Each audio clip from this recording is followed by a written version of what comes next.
Alors, il y a plusieurs champions qui sont en compétition. Hier soir, sur BFM TV, vous avez dit qu'en matière judiciaire, il vaut mieux avoir un passé qu'un avenir. C'est vrai qu'on sent quand même depuis quelques jours que cette campagne, elle se tend. Il y a une question de petites phrases du côté de vos adversaires, mais aussi compris de vous, cette phrase d'hier soir. Vous savez, quand on fait la course en tête, on reçoit tous les scuds. Alors j'en ai reçu beaucoup. Il y a des moments où il faut dire stop. C'est ce que j'ai dit hier soir, mais je ne souhaite pas en rajouter, bien entendu. J'ai proposé un code de bonne conduite, pas trop d'attaques personnelles, le moins possible, un vrai débat d'idées. Ne pas s'attaquer personnellement, ça ne veut pas dire qu'on ne met pas en exergue des différences sur les projets des uns et des autres. Et puis surtout le respect de la procédure des primaires, le respect du verdict des électeurs à la primaire.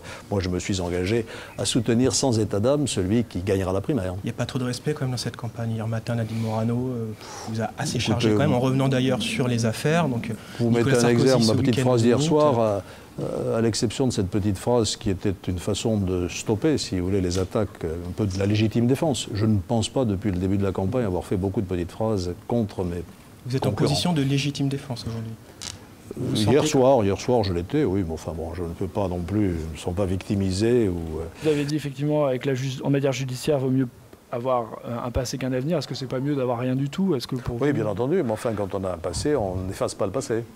Ou alors on se tire une balle dans la tête. Est-ce que vous pensez qu'un ministre... Il y a aussi le droit au pardon, parfois.